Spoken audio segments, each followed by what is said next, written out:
demi dalam pencarian kebahagiaan yang sempurna itu, beliau memilih untuk meninggalkan kehidupan duniawi, menuju kehidupan tidak duniawi. Nah, sesungguhnya di zaman Sang Buddha hal itu tidak hanya dilakukan oleh Sang Buddha seorang, juga dilakukan oleh beberapa putra-putra dari keluarga-keluarga lainnya. Nah, bahkan termasuk Bante Sariputta, Bante Moggallana, mereka juga dari keluarga yang besar, keluarga saudagar kaya begitu. Nah, mengenai apakah beliau tidak bertanggung jawab, begitu ya? Bante. Karena ini Bante, perginya itu kan tanpa pengetahuan dan mengendap-endap Bante. Jadi apa namanya? Banyak umat yang mempersepsikan atau yang membaca itu, ini nggak bertanggung jawab ini. Nah, tentu ada beberapa pendapat. Kalau cara berpikir beliau adalah beliau ingin mencari obat, bahkan termasuk juga untuk istri dan keluarganya, yaitu obat untuk mengatasi penderitaan. Betul ya? Karena selama masih ada penderitaan, tidak bisa seseorang dikatakan aman, tidak bisa seseorang dikatakan bahagia. Nah, beliau ingin mencari obat itu. Nah, setelah mendapatkan obat itu, bahkan beliau ingin mempersembahkan ke keluarganya. Jadi kalau dari cara pandang kita, dari cara pandang kita itu kelihatannya tidak bertanggung jawab. Iya, benar.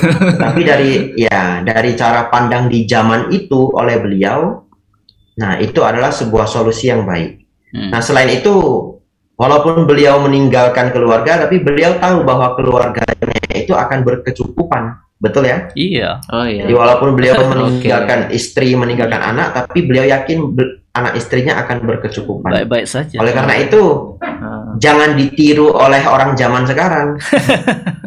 Boleh ditiru. Yang kalau gitu ya. belum ada tabungan untuk keluarganya, kemudian dia meninggalkan keluarga, waduh kasihan anak istrinya. Iya, Betul ya? Oke. Nah, tambahan lagi dari saya. Baik nanti. Nah, ini cukup kontroversial ya. Jadi yang senang belajar Buddhist akademik yang lebih mendalam, silahkan mengkaji sendiri. Ada satu sutta di Majjhima Nikaya, namanya adalah Arya Paryesana Sutta. Majjhima Nikaya 26. Nah, itu adalah kisah kenapa Sang Buddha keluar dari istana. Beliau menjelaskan setahap demi setahap apa yang beliau pikirkan, apa yang beliau renungkan. Nah, ada satu syair di sana yang unik sekali. Walaupun kedua orang tua saya menangis, namun saya mencukur rambut saya. Meninggalkan kehidupan duniawi menuju kehidupan tidak duniawi. Tidak, beliau menggunakan bahasa ini. Meninggalkan kehidupan berumah tangga menuju kehidupan tidak berumah tangga. Begitu ya? Oh iya. Okay. Nah, ternyata di zaman Buddha dulu itu merupakan salah satu tradisi ketika seorang anak laki-laki ingin keluar dari keluarga menjadi seorang pertapa. Salah satu praktek di zaman itu adalah mencukur rambut di depan kedua orang tua. Oke. Nah, mencukur rambut di depan kedua orang tua itu adalah praktik dan juga izin sesungguhnya. Nah, makanya saya katakan ini kontroversial ya. Oh, berarti karena legenda yang kita atau kisah hidup Sang Buddha yang kita dengar tidak seperti itu. Tetapi kisah hidup Sang Buddha juga sesungguhnya punya banyak versi. Berarti begini, Bante, mohon izin, Bante. Jadi yang di buku yang di kronologi hidup Buddha kebanyakan itu menceritakan bahwa beliau mengendap-endap kemudian mencukur rambut di depan asistennya atau canaya begitu. Tetapi menurut Bante ada pendapat yang lain begitu, bahwa Pangeran Siddhartha itu mencukur rambutnya itu tepat di depan orang tuanya begitu. Tidak menurut saya juga sebenarnya. Maksudnya yang begitu. Tapi itu tertuang di dalam Arya Paryesana Sutta. Hanya memang syair di Arya Paryesana Sutta juga tidak lengkap. Jadi kita tidak bisa mengambil kesimpulan itu. Nah, tetapi misalkan ya, alangkah baiknya apabila ternyata yang dituang di dalam Arya Paryesana Sutta itu ternyata misalkan benar demikian, maka itu jauh lebih baik sebenarnya. Iya, begitu Bante. Itu akan sesuai dengan tradisi di zaman itu. Beliau sebagai seorang putra, beliau izin dengan orang tuanya untuk meninggalkan kehidupan berumah tangga menuju kehidupan tidak berumah tangga. Dan itu adalah praktik yang memang banyak dilakukan oleh banyak putra-putra dari berbagai keluarga. Begitu. Ya, jadi memang selama ini saya bertanya juga begitu Pak Ari mengenai hal tersebut. Masa sih nggak ngomong sama orang tuanya, padahal dari awal kelahirannya Pangeran Siddhartha itu sudah diramalkan kan sebenarnya oleh Brahmana Asita ya, Asita, bahwa beliau ini kemungkinan besar akan menjadi Buddha, dan sepanjang hidupnya pasti Raja Suddhodana itu udah tahu gerak-geriknya toh. Begitu, apalagi yang namanya istrinya Putri Yasodhara, pasti ketika di dalam rumah itu pasti akan bicara-bicara walaupun tidak memang mengutarakan niatnya ingin lepas atau menjadi seorang petapa. Jadi alurnya itu kayak lebih ke ya kayak kita rumah tangga lah, tidak serta-merta dan meninggalkan anak dan istri tanpa adanya komunikasi dan jaminan untuk kelangsungan hidup istri dan anaknya, begitu loh nanti. Nah, tetapi kan yang terpenting itu saya melihatnya bahwa ternyata Pangeran Siddhartha setelah kemudian meninggalkan rumah tangga, keluarganya, meninggalkan istana, beliau mampu mencapai apa yang diinginkan, mencapai pencerahan Bante ya. Nah itu, tetapi di masa itu sebelum mencapai pencerahan itu tentu banyak sekali hal-hal atau kesulitan yang dialami oleh pangeran yang sebelumnya memang orang yang tinggal di tempat yang mewah, kemudian meninggalkan istana. Kira-kira menurut Bante itu seperti apa ya kesulitan yang dialami Pangeran Siddhartha masa itu Bante? Selama on the way to enlightenment itu Bante, untuk mencapai pencerahannya.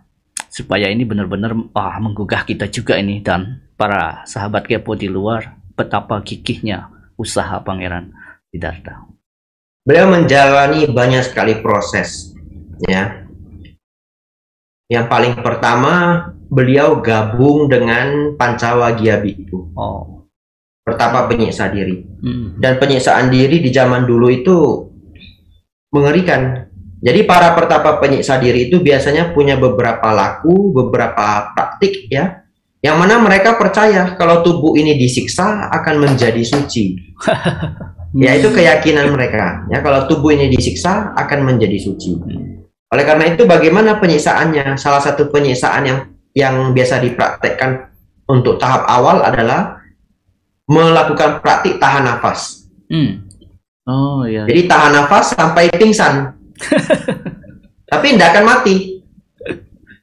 Karena kalau kita sudah pingsan, badan ini otomatis bernafas, betul ya? Kurang tahu Bante, nggak pernah pingsan. Iya, saya sudah pernah coba, tapi ternyata saya tidak sanggup nahan nafas sampai pingsan. Belum pingsan sudah bernafas. Iya betul. Itu. Nah kemudian beliau juga praktik. Kalau di dalam sutta yang digambarkan oleh beliau juga praktik tidak makan 3 hari, tidak makan 7 hari, tidak makan 2 minggu, atau hanya makan biji-bijian keras. Nah, makan biji-bijian keras itu sampai-sampai kalau buang air besar itu keluar darah. Ya. Kemudian beliau pernah praktik seperti seekor rusa. Jadi melakukan hidup seperti seekor rusa. Kalau ada orang yang datang kabur begitu. Nah, banyak sekali praktik penyiksaan diri yang beliau lakukan. Pindah patah satu rumah. Beliau pernah melakukan praktik pindah patah satu rumah. Artinya kalau pindah patah di satu rumah tidak dapat, balik. Besok lagi pindah patahnya. Setelah itu beliau juga melakukan praktik pindah patah 3 rumah. Jadi hanya 3 rumah. Jalan hanya 3 rumah, nggak dapat, balik begitu. Tapi cara pindah patah, aditananya 3 bulan, 3 rumah. Caranya begini. Berdirinya agak lama gitu. Kalau nggak dapat, jangan langsung jalan dulu, berdiri agak lama. Nggak dapat, pindah. Berdiri agak lama begitu. Nah setelah 3 rumah nggak dapat juga ya berarti nggak makan. Karma saat itu nggak dapat gitu. Nggak makan. Atau praktik 7 rumah begitu. Nah kemudian berbagai praktik penyiksaan diri beliau jalani. Ternyata satu hari beliau menyadari kalau itu tidak ada manfaatnya. Kemudian beliau meninggalkan praktik penyiksaan diri. Beliau juga gabung ke beberapa guru-guru pertapa terbaik di Jambudipa di saat itu. Ya, ada Alaraka Lama dan pertapa Udaka Ramaputa. Oh iya, iya. Nah, beliau belajar juga dengan beberapa guru terbaik di saat itu.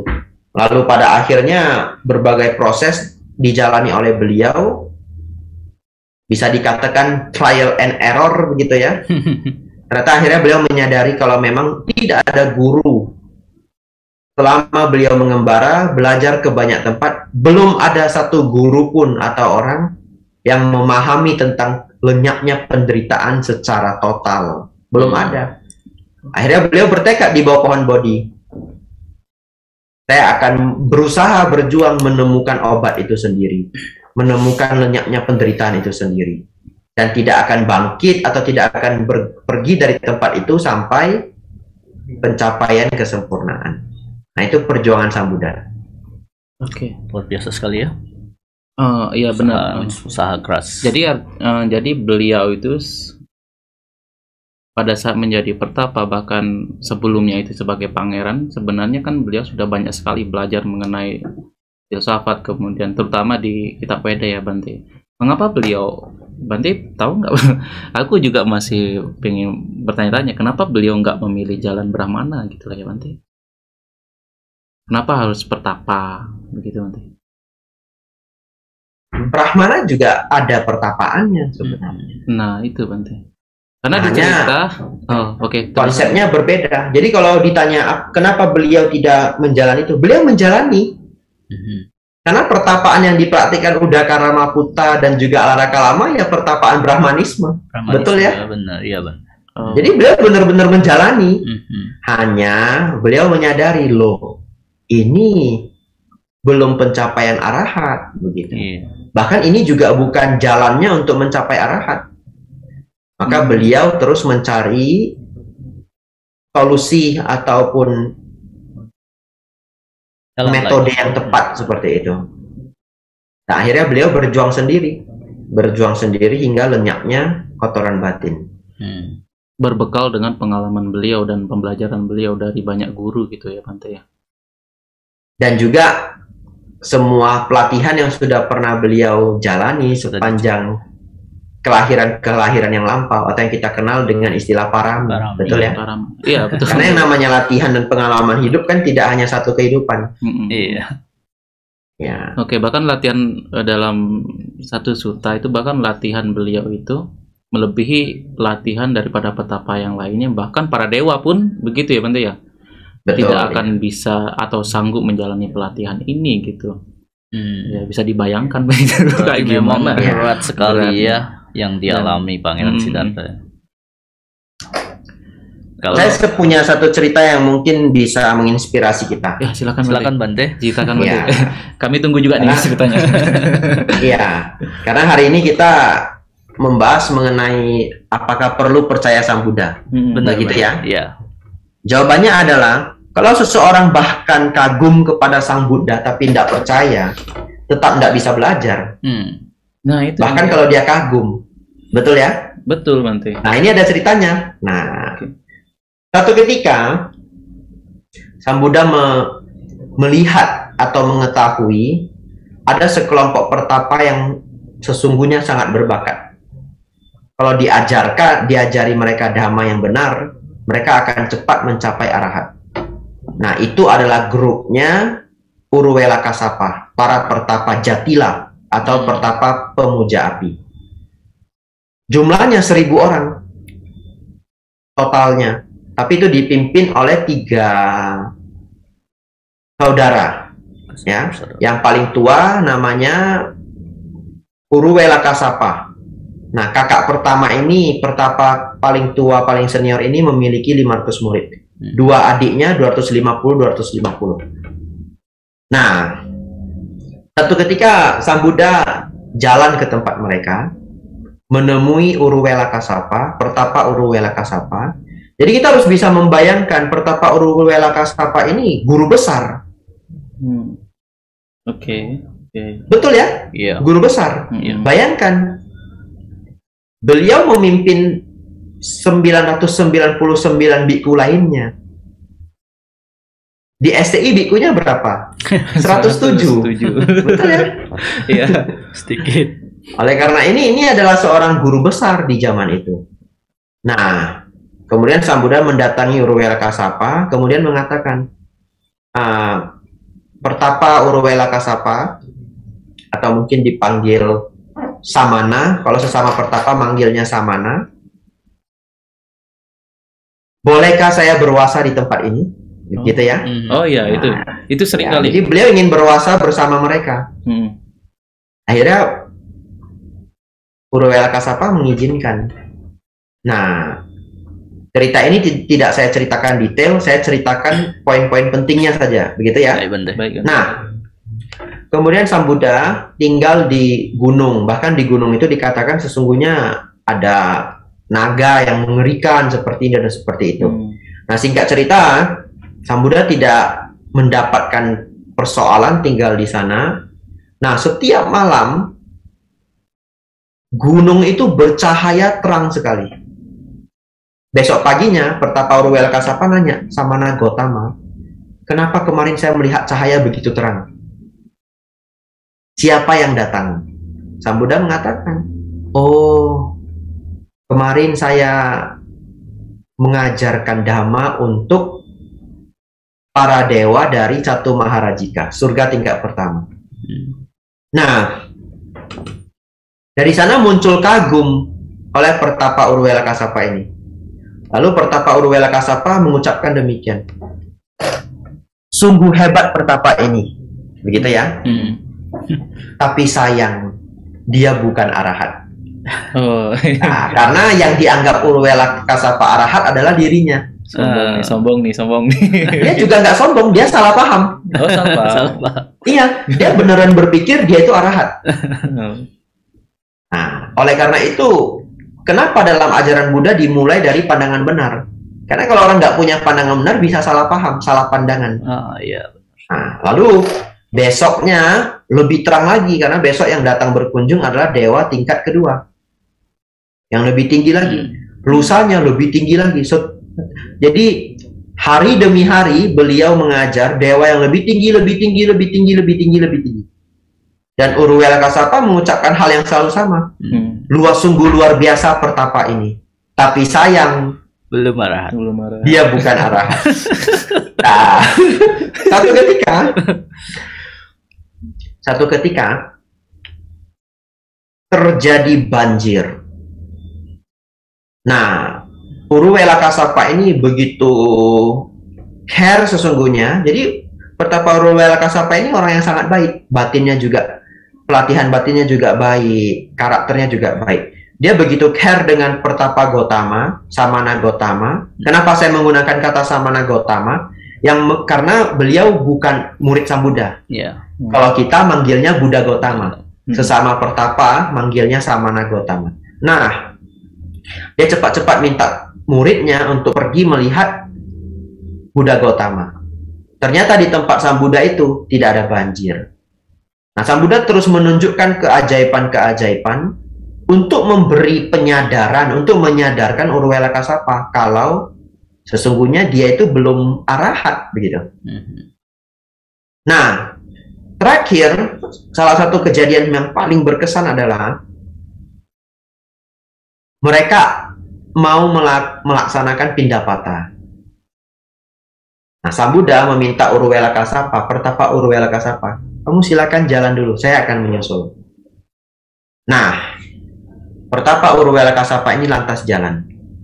Jauh, tiba di tempat Sang Buddha sudah duduk menunggu.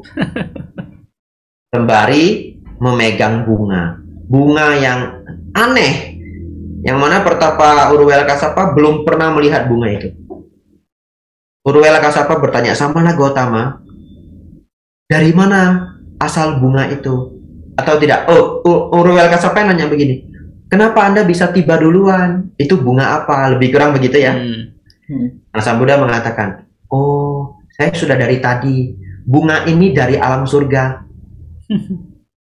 tadi saya sempat ke sana dulu. Begitu ya? Ya.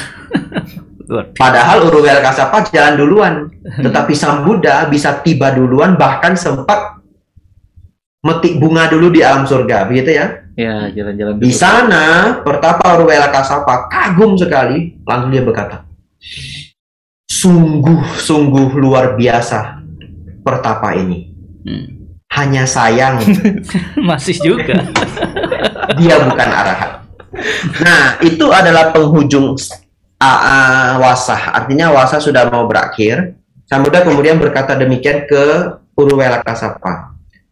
Urwela Kasapa, sesungguhnya kamu bukan arahat. Bahkan yang kamu praktikkan sekarang tidak membawa pada kearahatan. Nah, itu seperti sebuah tamparan sangat keras bagi Urwela Kasapa. Tamparan keras. Bayangkan, beliau itu guru besar seperti yang tadi saya katakan. Guru besar yang punya murid ratusan. Betul ya? Benar. Itu semua yang ratusan biku. Kita belum cerita umat. Begitu ya? Yang yakin kepada beliau.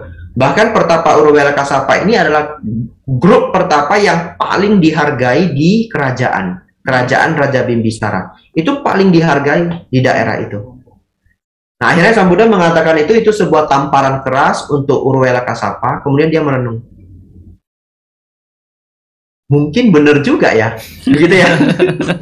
Karena selama ini memang Samana Gotama ini sakti sekali, sakti Mandraguna. Akhirnya dia mau menurun, mau mulai menerima, begitu ya. Karena selama ini dia ditutupi oleh kesalahpahaman, dia mau mulai menerima. Kemudian dia bilang ke Sang Buddha, kalau begitu, kalau memang benar saya bukan arahat dan yang saya praktekkan ini tidak membawa pada kearahatan, lantas bagaimana cara yang benar? Di sana Sang Buddha membabarkan Adita Paryaya Sutta, ada di Parita Biru. Nah, kemudian singkat cerita, 500 pertapa pemuja api termasuk gurunya mencapai arahat. Nah, kemudian muridnya yang dibawa lagi ada 250, kemudian juga menjadi arahat. Nah, di sini kita bisa melihat betapa pentingnya percaya kepada Sang Buddha. Betul ya?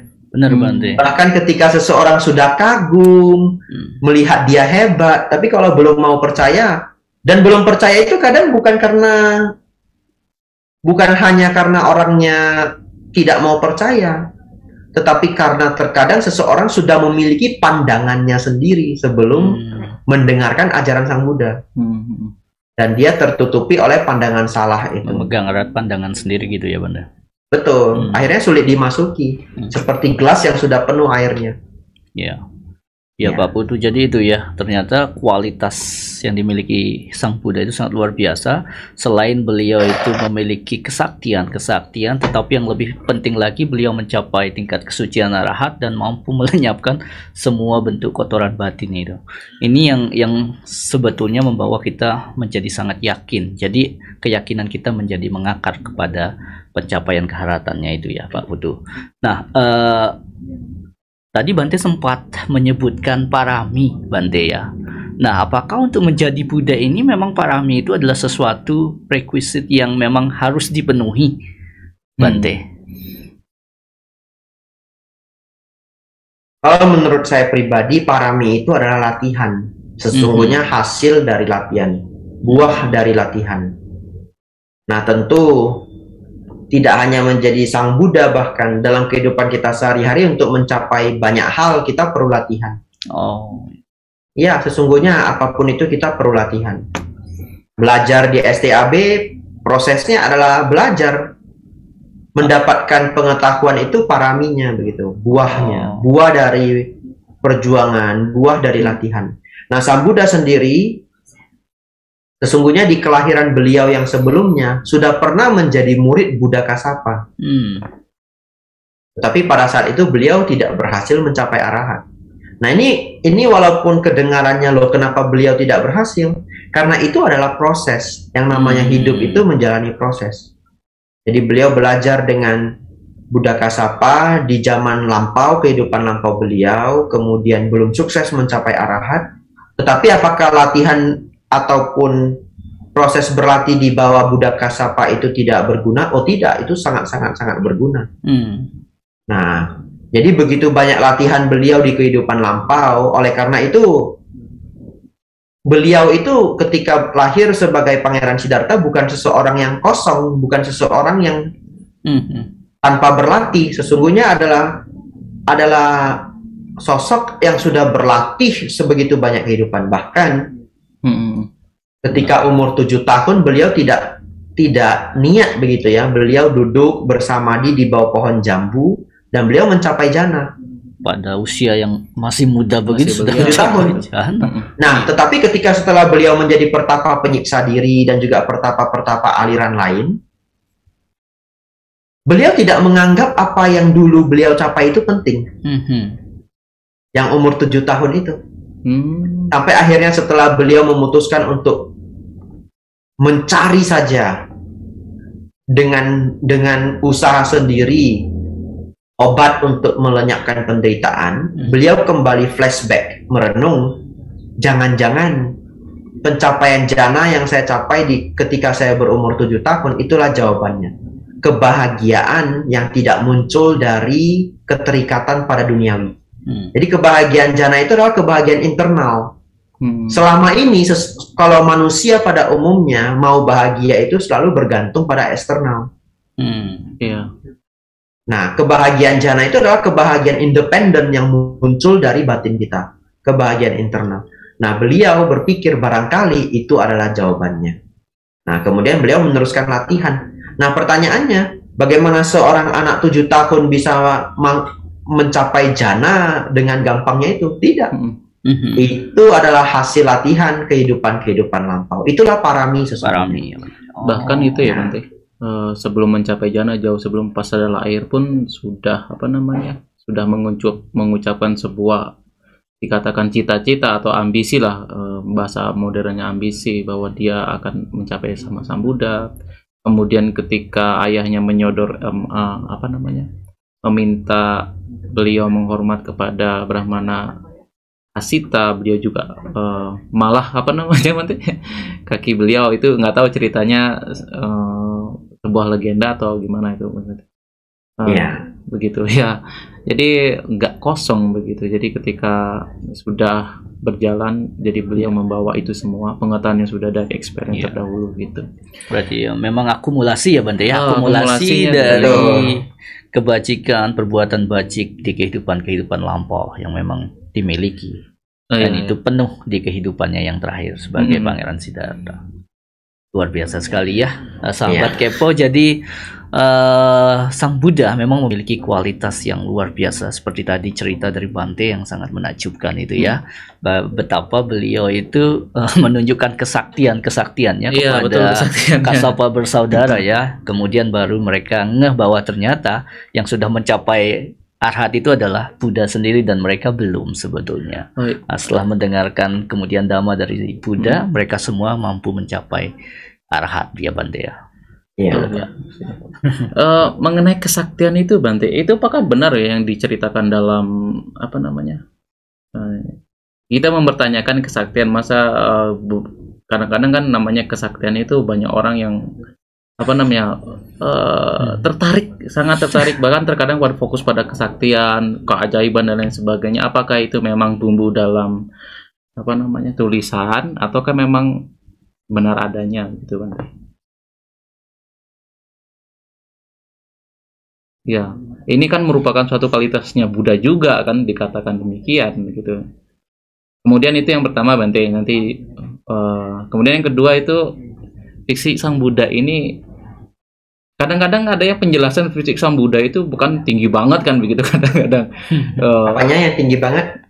Fisiknya tubuhnya, seorang Buddha Bante. Ukuran tubuhnya. Misalnya karena ada beberapa yang pernah mendengar begitu Bante. Ada karakteristik ya dari seorang. Misalnya usia kehidupan manusia itu sampai 1000 tahun. Jadi tubuhnya itu besar gitu. Bahkan dari Sang Buddha pun kadang katanya 2 meter ya Bante. Nggak tahu benar apa enggak itu 2 meter atau berapa apa manusia normal. itu berperihal dengan tubuh ini fisiknya. Kemudian beliau ini dikatakan juga tampan, begitu karismatik. Kalau bicara juga sangat menarik banget, begitu Bante. Mungkin Bante bisa menceritakan, mendeskripsikan mengenai hal yang mukjizat tadi, kemudian baru ke fisiknya, karakteristiknya. Iya, itu Bante. Nah, kalau mengenai kesaktian, sesungguhnya manusia itu memang adalah makhluk batinia. Nah, bahkan kalau di dunia modern yang saat ini, tidak semua orang mempercayai kesaktian dan beberapa orang sangat mempercayai adanya kesaktian. Tapi saya ingin memberikan sedikit pengalaman yang barangkali pernah dirasakan bahkan oleh orang yang tidak yakin pada kesaktian. Pengalaman ini sederhana. Pernah tidak, misalkan merasa kok enggak enak perasaan saya? Biasanya ini terjadi pada seorang ayah atau ibu yang anaknya merantau. Anaknya sudah merantau mungkin 2 tahun, mungkin 3 tahun. Satu hari, ibunya itu kok enggak enak perasaannya. Duduk ndak enak, mau makan ndak enak, ada apa ini ya, ada apa ini ya. Betul ya? Tiba-tiba ditelepon dari rumah sakit. Apakah benar ini keluarganya saudara A, begitu, saudara B, begitu ya? Kalau saudara A ini kebetulan namanya A semua depannya ini. Nah, kita ganti, apakah benar ini keluarga dari saudara B. Ternyata anaknya sakit, masuk rumah sakit, pingsan di tengah jalan. Sekarang coba bagaimana menjelaskan feeling seorang ibu secara logika. Benar. Ibunya jauh begitu, tidak dekat dengan anaknya. Anaknya juga sudah mengembara, keluar dari rumah, mungkin kerja, mungkin sekolah, bertahun-tahun. Kenapa harus tepat di hari itu? Seorang ibu merasakan ketidaknyamanan batin. Karena sesungguhnya manusia itu ya memang makhluk batinia. Nah, hanya karena kalau kita tidak berlatih ya kemampuan batin itu tidak berkembang. Nah, tentu Sang Buddha melatih pikirannya hingga pencapaian konsentrasi tertinggi. Tidak heran ya kalau Sang Buddha itu memiliki berbagai kesaktian. Tetapi Sang Buddha sendiri menganjurkan kita, mengajarkan kita untuk tidak memikirkan itu, begitu ya? Tidak memikirkan itu. Tidak fokus pada pencarian kesaktian. Bahkan beliau menjelaskan bahwa sesungguhnya kesaktian itu adalah hal yang menjijikkan. Aneh ya? Beliau pernah menjelaskan itu. Kesaktian itu adalah hal yang menjijikkan. Maksudnya bagaimana? Banyak pertapa yang setelah mendapatkan kesaktian lupa tugas utamanya adalah untuk melenyapkan kotoran batin. Nah, malah akhirnya kesaktian itu memunculkan ego, memunculkan kesombongan dan yang lainnya. Nah, oleh karena itu pernah di satu ketika Sang Buddha menjelaskan kesaktian itu menjijikkan. Nah, sehingga kalau sesuai dengan ajaran Sang Buddha, walaupun kesaktian itu ada, ya tidak itu menjadi target kita. Target umat Buddha tetaplah adalah untuk mengurangi kemarahan, keserakahan, dan kebodohan batin. Nah, itu adalah target utama kita.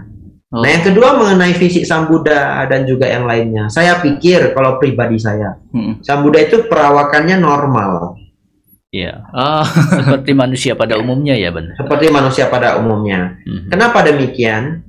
Karena tidak ada gambaran di sutta beliau itu punya model tubuh yang aneh. Karena misalkan kalau di dalam sutta itu kan banyak penjelasan-penjelasan seperti misalkan ketika beliau makan, ketika beliau istirahat. Kalau misalkan beliau benar-benar raksasa, katakanlah lebih dari 2 meter begitu, itu akan terlihat.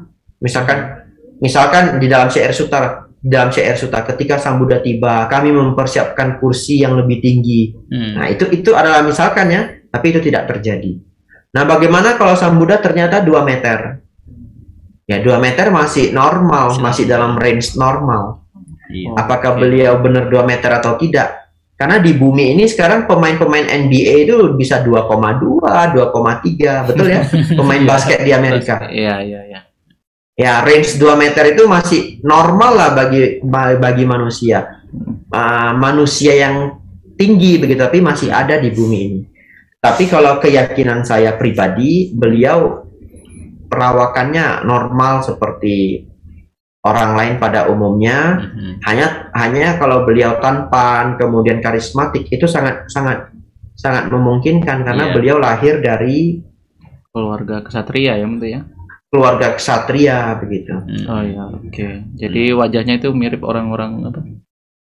Bangsa. Kalau saya pribadi menanggapi kisah-kisah dari legenda begitu ya, saya lebih menggunakan pendekatan logis begitu. Kalau saya pribadi. Ya. Menarik sekali ya. Iya, itu menarik karena banyak beberapa apa namanya di Tipitaka juga diceritakan banyak orang kagum mengenai fisik beliau yang ya perfect lah, dikatakan manusia perfect, disukai banyak perempuan begitu. Jadi hal ini juga seperti apa namanya penggambaran patung itu mirip seperti itu Pak Bante? Bagaimana Bante? Patung itu karya seni. Jadi menurut para akademisi Buddhis ya, bahkan rupang Buddha yang pertama dikaryakan itu adalah berjarak 500 tahun setelah Sang Buddha Mahaparinibbana. Nah, dalam waktu 500 tahun itu saya pikir juga sudah tidak ada orang yang ingat wajah beliau. Sudah berubah. Iya. Jadi oleh karena itu coba perhatikan rupang Buddha jangankan di 2-3 wihara, kadang Buddha rupang di satu wihara saja wajahnya berbeda-beda. Iya. Betul ya? Karena itu adalah karya seni. Benar. Terlebih lagi, coba perhatikan kalau Buddha rupang dari Jepang, ya wajahnya seperti orang Jepang. Buddha rupang dari Thai, ya punya ciri khas tersendiri. Ya, karena Buddha rupang itu adalah karya seni. Yang mungkin dibuat untuk sebagai apa namanya? Yang saat ini kita gunakan sebagai media ya, sebagai media ya untuk membantu mengarahkan pikiran kita pada saat kita melakukan penghormatan kepada Sang Buddha. Ada Pak Ri? Iya, ini kita kembali lagi ke Buddha ya, karena hampir setiap agama itu ya Bante, ya, kalau kita kan meyakini bahwa pencapaian kebudaannya ya. Nah, seorang yang sudah mencapai Buddha, kalau kita ini menganggap bahwa Buddha itu apakah sebagai sosok guru, apakah juru selamat ya Bante? Atau biasanya sering diperbandingkan dengan nabi gitu. Nabi atau bahkan mungkin kadang orang yang tidak tahu mungkin Bante menganggap Buddha itu identik dengan Tuhan gitu loh Bante. Apakah bisa dielaborasi mengenai ini Bante? Juru selamatkah, guru kah, Tuhan kah, seperti itu Bante? Supaya keyakinan kita benar-benar ini Bante. Iya. Iya Bante. Ya, posisi beliau itu sebagai guru. Guru ya, lebih tepatnya ya Bante. Nah, lebih tepatnya sebagai guru, guru pembimbing, ya, guru yang mengajarkan kita cara untuk keluar dari samsara. Tapi bahkan beliau memanggil muridnya itu para sawaka, siswa. yang artinya para pendengar. Pendengar. Ya, beliau juga tidak mengatakan, oh, anda murid saya, juga nggak ada kalimat itu. Jadi kita para pendengar begitu. Nah,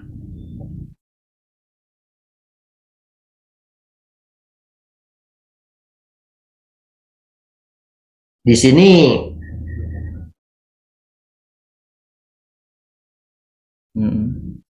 bagaimana Bante?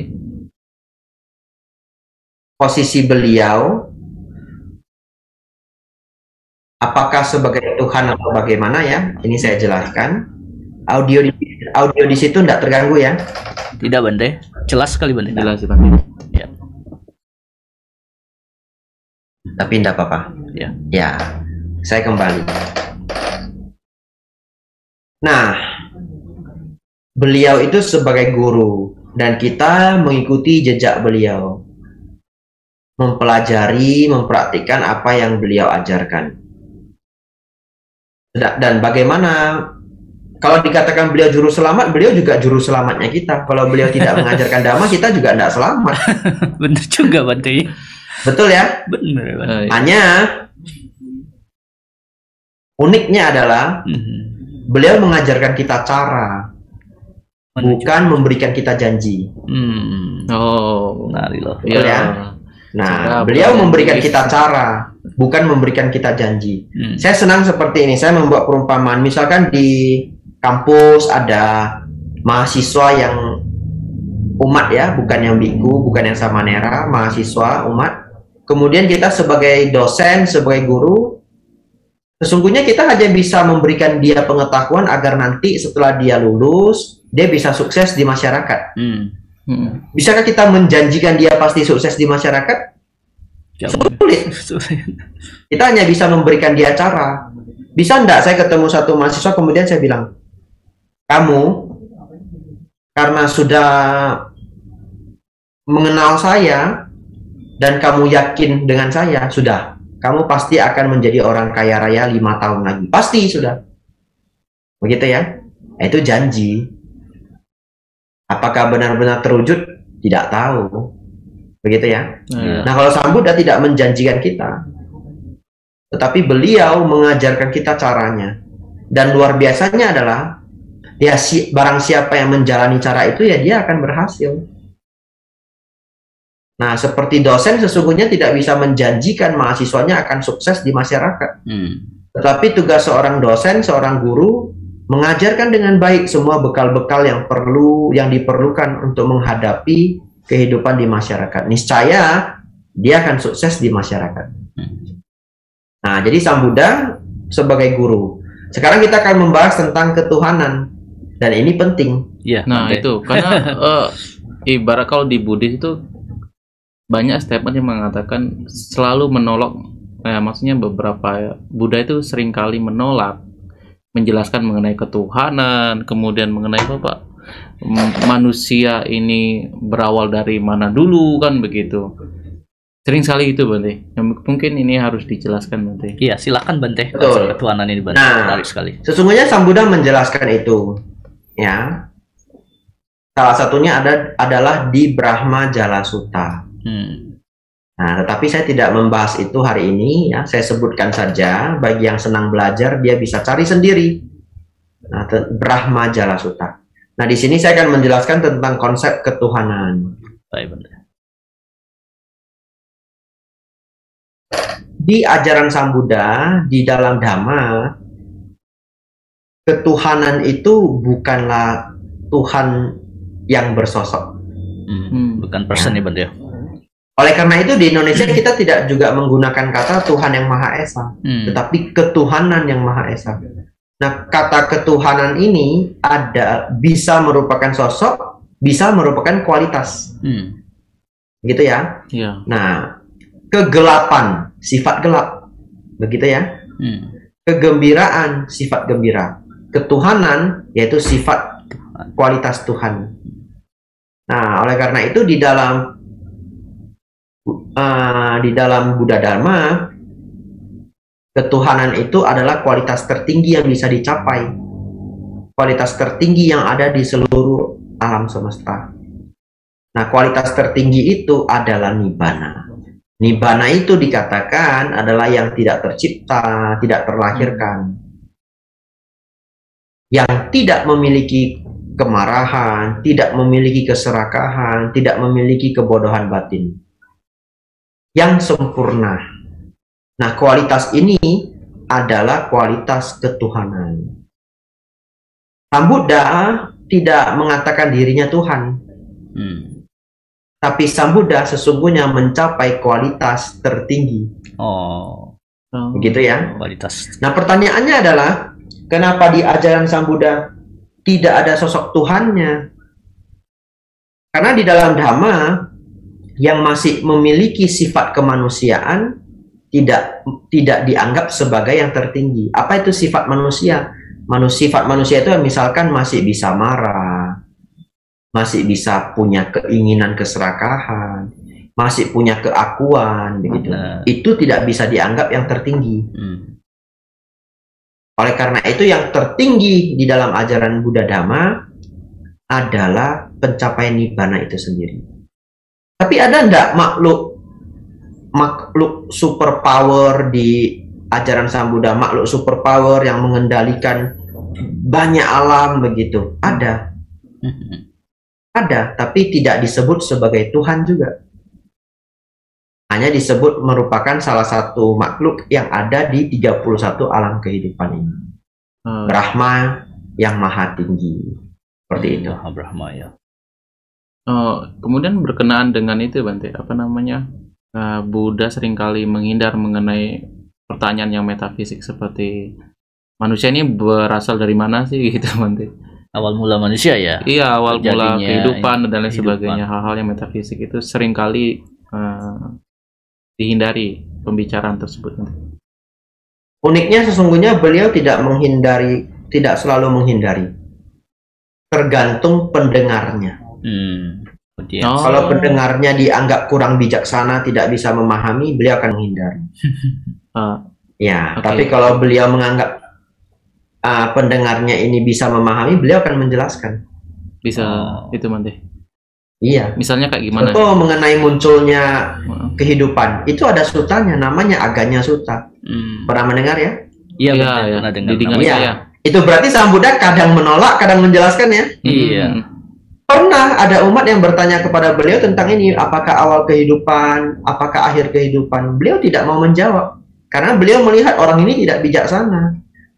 Jadi kalau dijelaskan pun belum tentu dia paham. Malah gila nanti kalau dijelaskan, nggak mudeng-mudengnya. Paling nggak mudeng dia.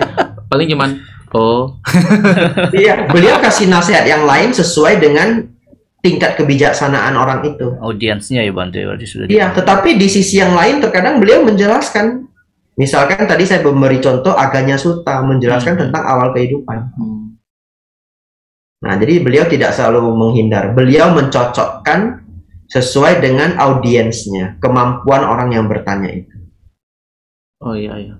Ya, luar biasa. Jadi audiensnya kalau sama saya itu beliau nggak bakal, kayaknya itu beliau nggak bakal itu apa namanya? Iya, itu jelaskan. luar biasanya ya. Audiensnya adalah seseorang yang sudah mencapai tingkat batin yang cukup. Mantap. Beliau menjelaskan bagaimana awal kehidupan, akhir kehidupan dari pemahaman yang paling tinggi. Beliau akan menjelaskan asawa, bagaimana munculnya arus batin, pancakanda, bagaimana permainan winyana dan nama rupa menciptakan alam semesta. Nah, kan itu tinggi toh? Tinggi sekali. Nah, juga sulit saya jelaskan di podcast ini. Iya, lebih kurang begitu. Jadi beliau menyesuaikan dengan sawaka, pendengar. Oh, pendengarnya. Jadi itu ya luar biasanya juga Pak Putu, Mas Arya, bahwa Buddha itu mampu mengetahui si audiensnya ini apakah si pendengar atau audiensnya ini sudah memiliki kesiapan, kemantapan batin atau tidak untuk mendengarkan apa yang akan disampaikan. Itu juga sangat luar biasa. Ya, banyak sekali juga contohnya sih di berbagai kitab suci gitu. Menjelaskan Buddha itu pasti akan memberikan sesuai dengan porsinya begitu. Iya. Itu salah satu kemampuan beliau begitu. Kemudian apakah ada pertanyaan dari audiens? Ya sepertinya tidak ada pertanyaan, belum ada pertanyaan. Bante, kita lanjut. Ini saya masih ada beberapa pertanyaan ya terkait dengan ini ya. Buddha ini karena memang sangat luar biasa sosok Buddha ini, sehingga kita benar-benar sudah tidak bisa ditawar, apalagi saya ya, keyakinan saya terhadap Buddha, Bante. Nah, tetapi ini Bante, kemunculan Buddha ya, apakah Buddha itu memang secara tradisi hanya muncul di India saja, ataukah bisa ya muncul di tempat lain? Dan juga apakah memang Buddha itu pernah bermunculan sebelumnya di masa lampau dan juga nanti akan muncul di masa mendatang, Bante, Buddha ini, selain Buddha Gotama di masa bumi kita ini, Bante? Ya, dikatakan demikian. Dikatakan bahwa dari zaman ke zaman akan muncul Sang Buddha, ya. Tapi di satu zaman hanya akan muncul satu Buddha. Kenapa demikian? Karena ajaran Sang Buddha itu kan adalah penemu ajaran itu ketika ajaran itu sudah dilupakan. Mengerti maksudnya ya? Iya, Bante. Tetapi yang beliau temukan, yang beliau ajarkan dengan Sang Buddha yang dulu ya ajarannya sama. Sama ya. Hanya karena sudah dilupakan ya, kemudian ada satu orang yang menemukannya kembali. Nah, orang kemudian bisa belajar kembali.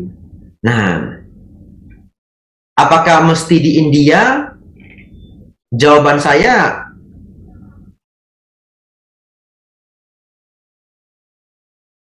yang pasti adalah di alam kehidupan manusia. Itu jawaban saya. Oh begitu Bante. Bahkan kita tidak bisa mengatakan India juga. Karena di zaman dulu itu juga bukan India sesungguhnya. Bisa itu jadi adalah Jambudipa. Jambudipa ya Bante ya. Apa bedanya?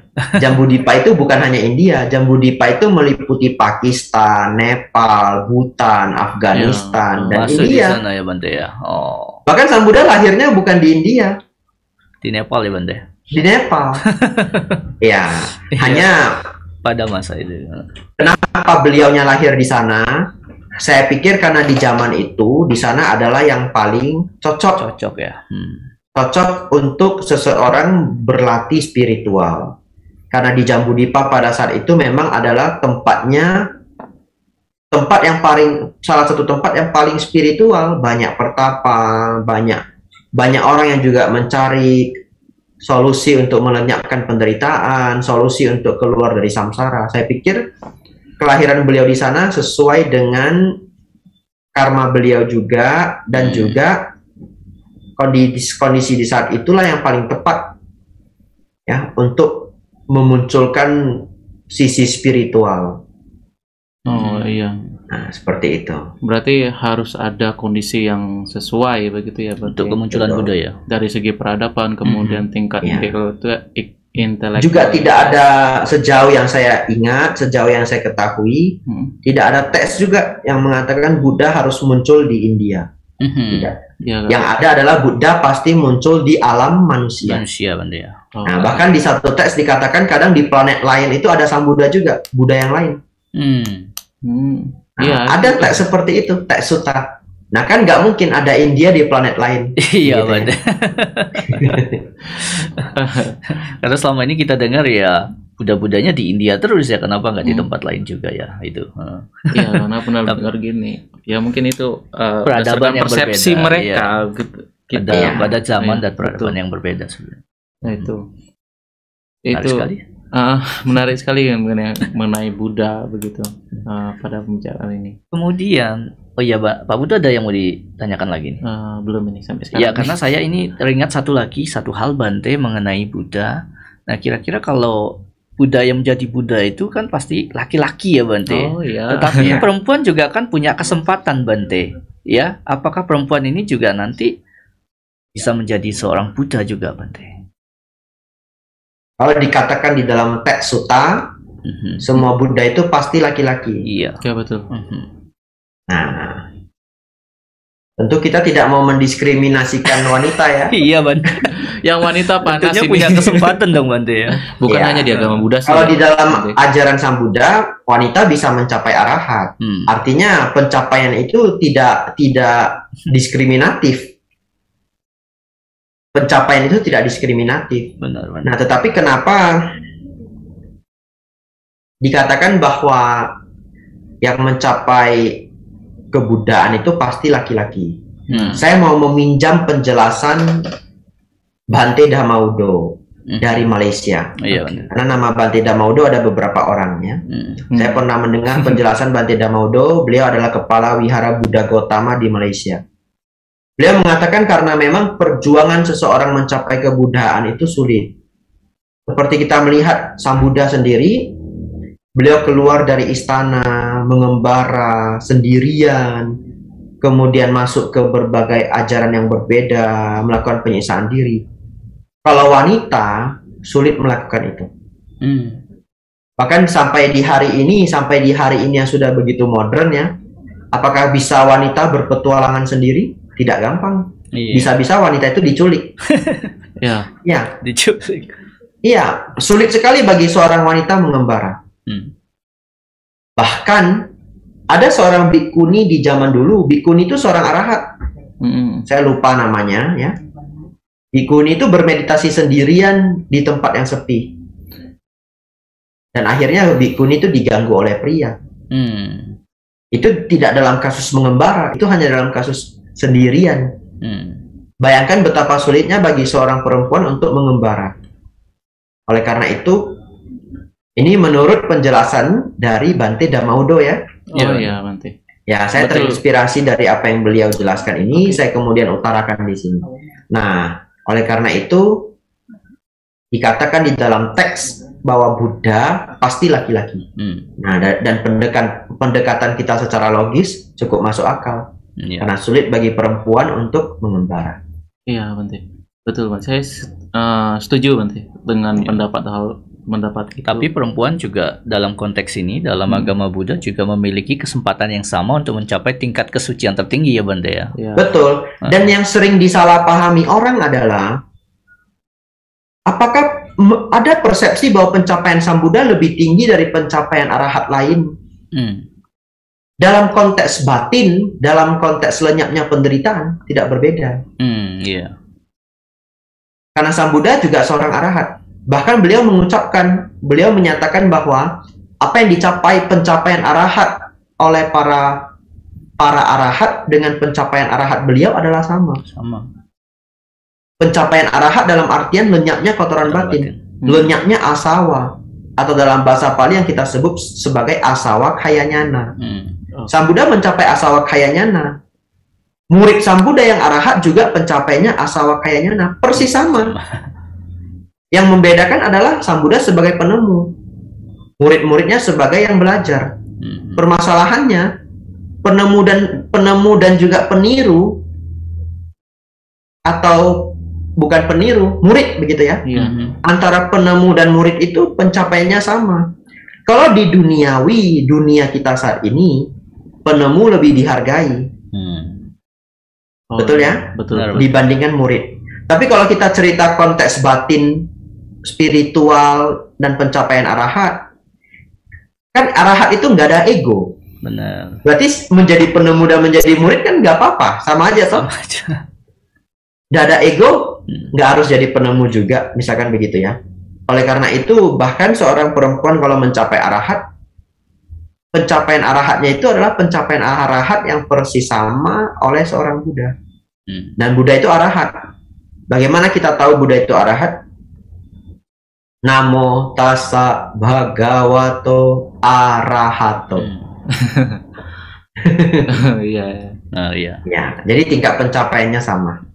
Oke. Mengapa beliau ini seringkali, atau Sang Buddha ini seringkali menyatakan diri beliau ini sebagai arahat begitu? Nah itu Bante, biasanya itu apakah itu, kalau misalnya kita ego, ya Sang Buddha nggak ada ego dong begitu. Mengapa beliau sangat perlu menyatakan diri beliau itu arahat begitu? Seperti halnya kasus di Samana Urewela itu ya Bante ya, kemarin itu. Mengapa beliau perlu menyatakan hal demikian Bante? Arahat itu sesungguhnya adalah istilah yang sudah ada sebelum beliau mencapai hal itu.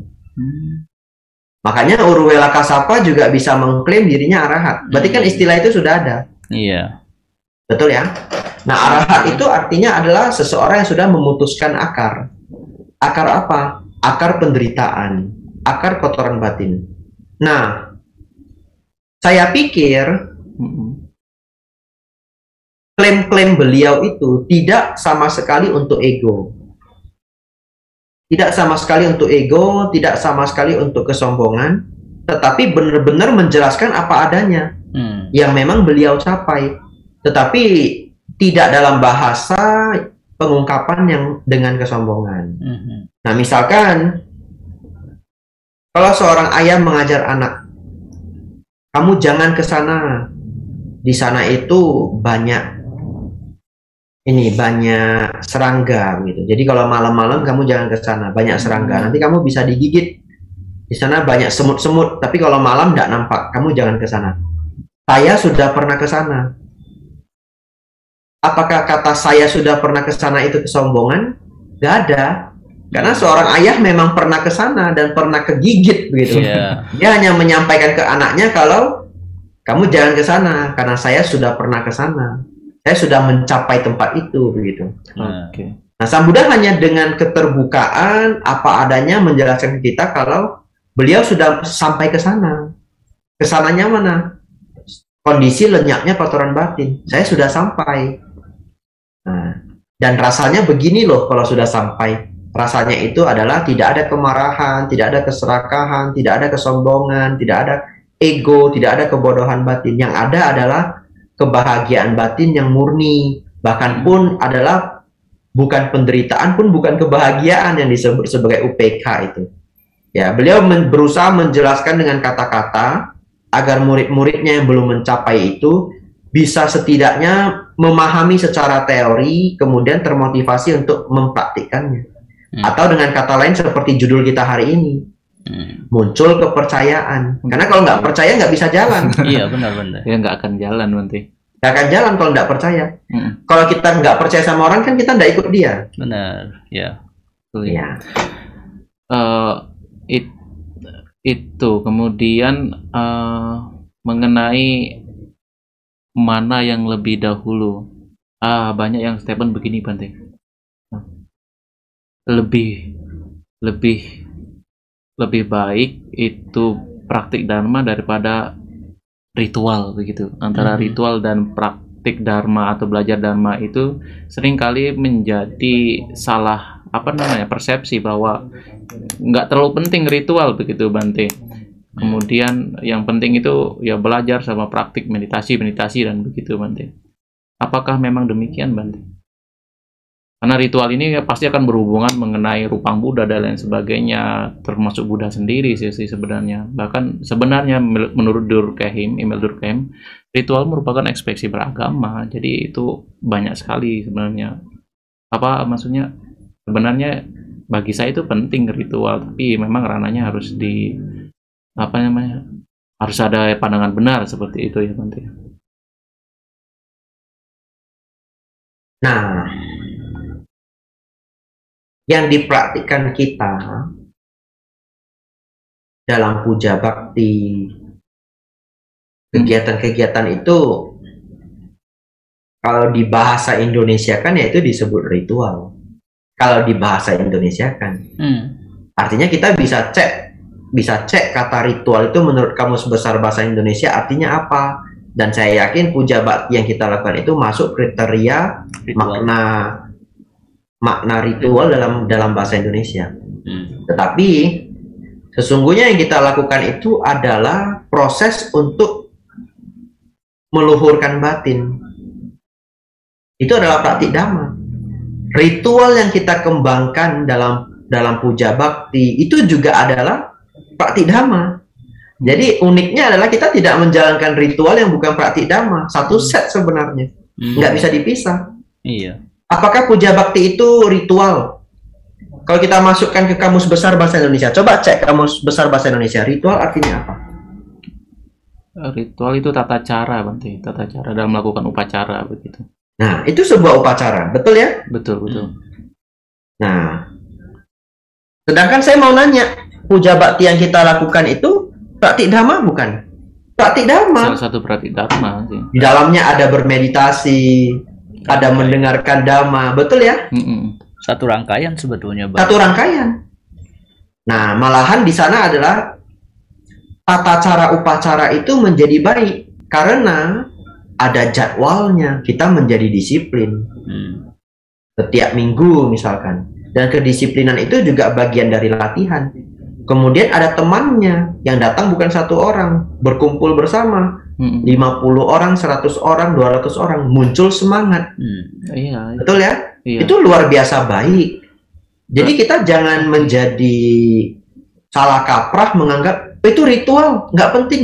Nah, kadang gitu, Bante. Jangan salah, Bante. Permasalahannya ritual kan artinya tata cara. Iya.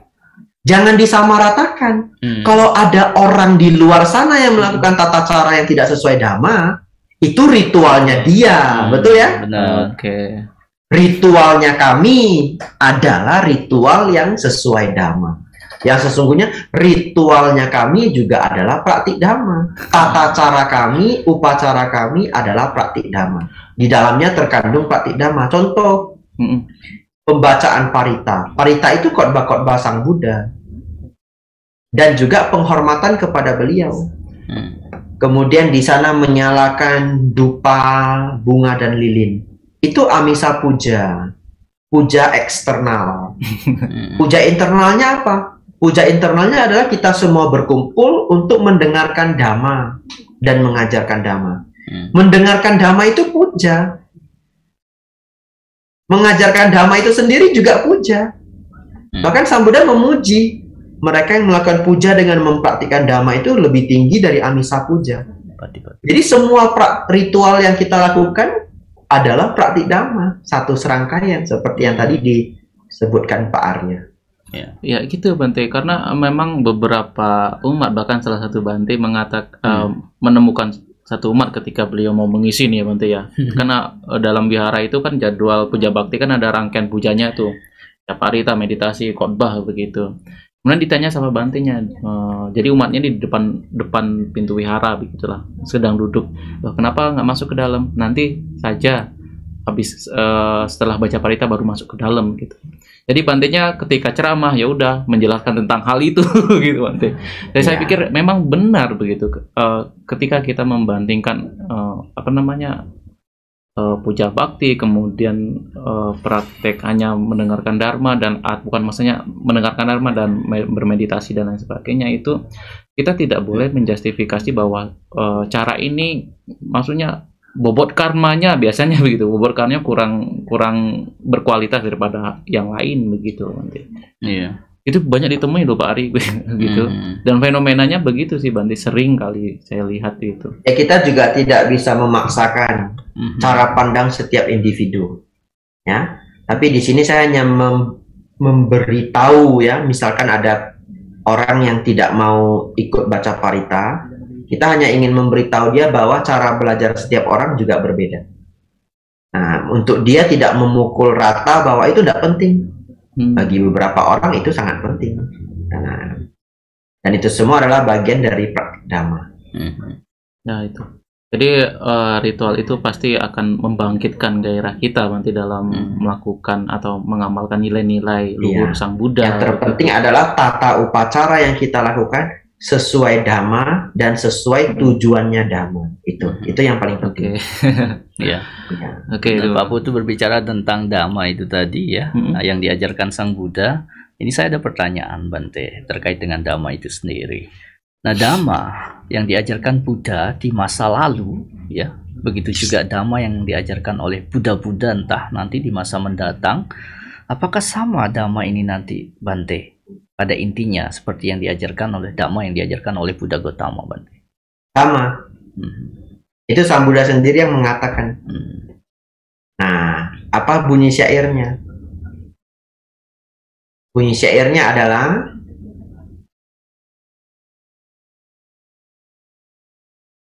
ajaran para Buddha baik yang dulu maupun sekarang adalah mengenai penderitaan dan lenyapnya penderitaan. Pernah mendengar ya? Kadang itu dicetak di kalender-kalender Buddhis.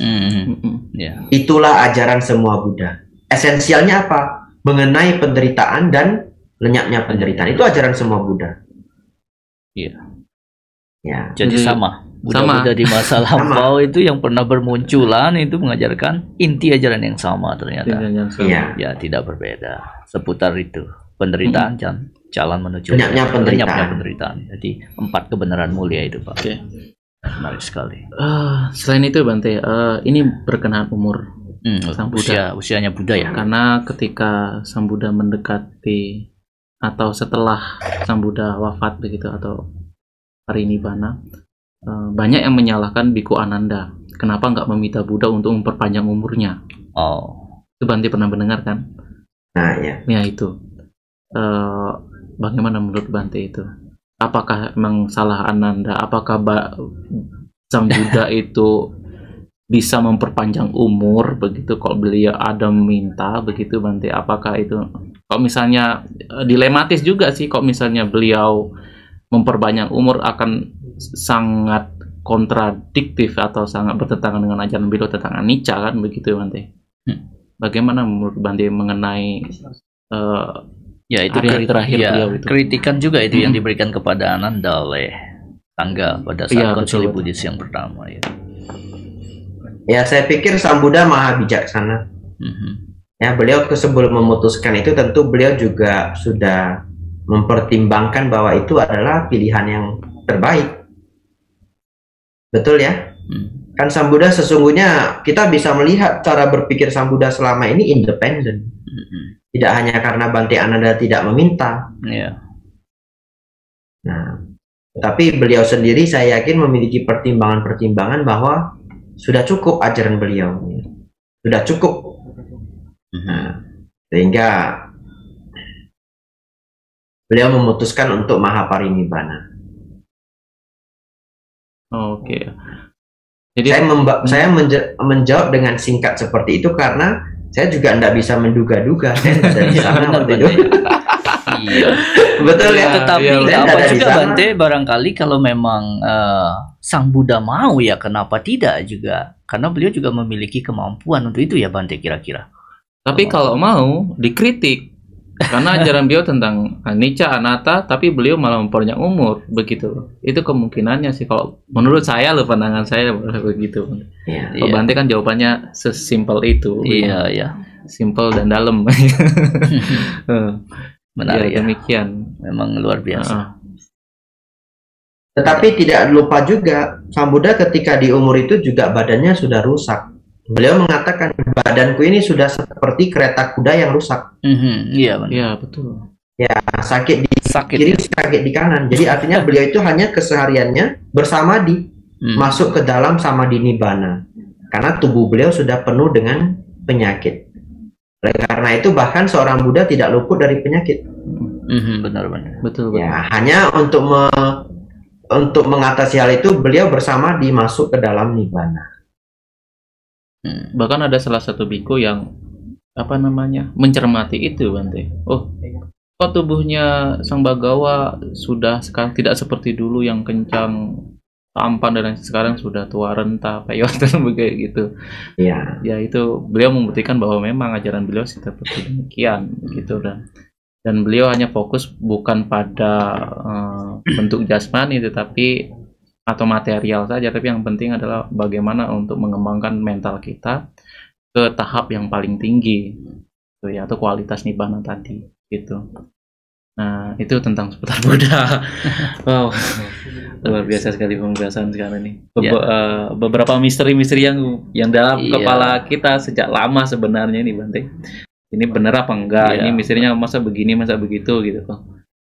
Akhirnya bisa terjawab di sini. Benar, jadi sahabat kepo, pada malam hari ini kita mendapatkan banyak sekali informasi terkait personalitas Buddha ya, seorang yang telah mencapai pencerahan, dan tadi kita juga sudah dengarkan kualitas-kualitas yang dimiliki oleh beliau.